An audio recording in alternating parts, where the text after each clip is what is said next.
Microgrid is not a small power grid. 3 fundamental differences. Hello everyone. This is Jason talking about new energy.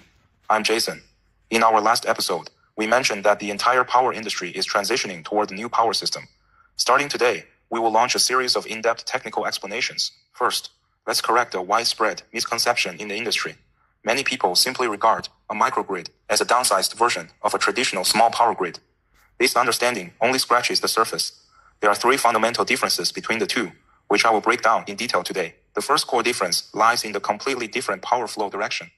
Traditional power grids adopt a typical one-way power transmission model. Electric power is generated at power plants, goes through step-up transformation, long-distance transmission, and successive step-down transmission, and is finally delivered to every household. In this system, end users only consume electricity with no power generation capability, so power always flows in a fixed direction. Technically speaking, power flow calculation for traditional grids is designed based on radial topology and unidirectional power flow. Microgrids work in an entirely different way, equipped with photovoltaic systems, energy storage units, and V2G-enabled electric vehicles. Every node within a microgrid can act as both a power consumer and a power supplier. Electricity no longer travels along a single path, but flows bidirectionally and even multidirectionally. As the operational logic changes, control strategies have to be upgraded accordingly. Traditional devices mostly adopt simple PQ control.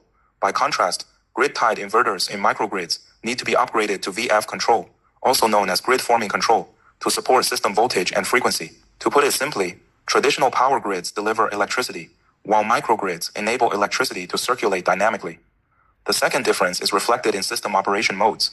Traditional distribution grids have only one operating state, permanent grid-connected operation relying on the main power grid.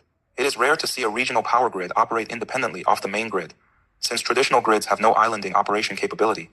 Once the external main grid suffers a blackout, the entire area will lose power. Microgrids are inherently capable of 2 operation modes, grid-connected mode and islanded mode. Under normal operating conditions, it connects and interacts with the main grid, enabling flexible power trading and participation in grid peak shaving. In case of main grid failures or substandard voltage and power quality, a microgrid can switch to autonomous islanded mode within milliseconds. Relying on its internal distributed power sources and energy storage facilities, it continues to supply power to local loads. This seamless mode switching is widely recognized as a major technical challenge in the industry.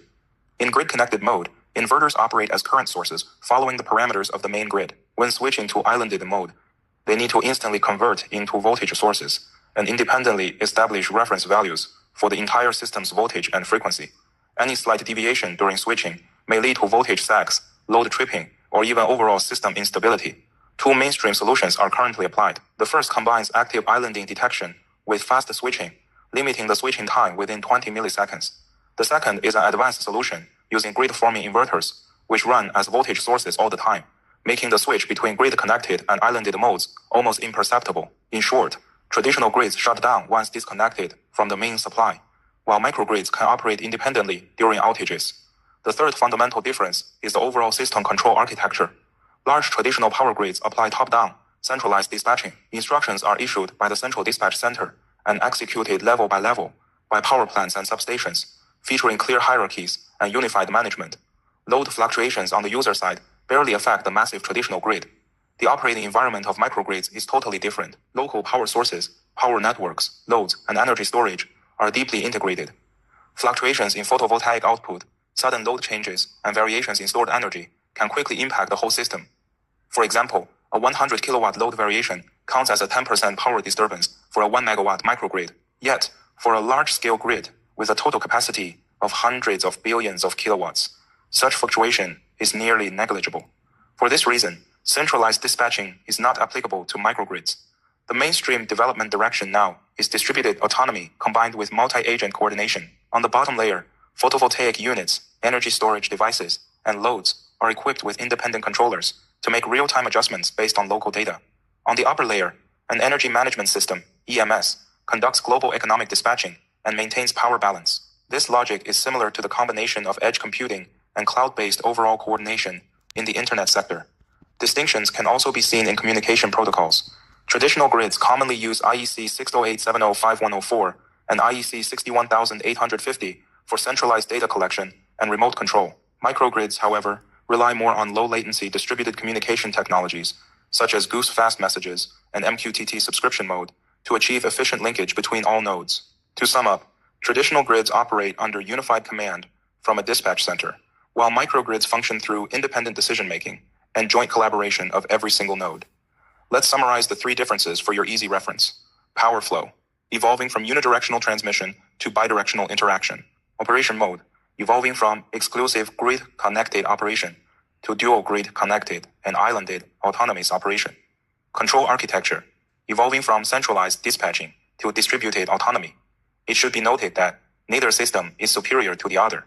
They are designed for different positioning and to solve different problems. Large power grids focus on long-distance transmission of bulk electricity and guarantee the overall supply-demand balance across society. Microgrids prioritize power supply reliability in local areas, promote on-site consumption of renewable energy, and realize regional energy autonomy. Given their vastly different underlying logics, experience from traditional large power grids must never be copied directly when it comes to microgrid design, equipment selection, protection configuration, and control scheme formulation. I'd like to share a final thought. Even with the same voltage level, they follow two completely different sets of system logic. When studying technologies and industry, do not merely focus on superficial parameters. The underlying logic is the core essence. Grasp the fundamental rules and stay open to more possibilities brought by technological progress. That's all about the three fundamental differences between microgrids and traditional small power grids. This content is fairly technical. Feel free to leave comments to share your opinions or ask technical questions. I'm Jason, dedicated to sharing practical knowledge about the new power system. If you find this video helpful, please like, save, and share it. Follow me, and we will continue to explore microgrid-related technologies in the next episode. See you then.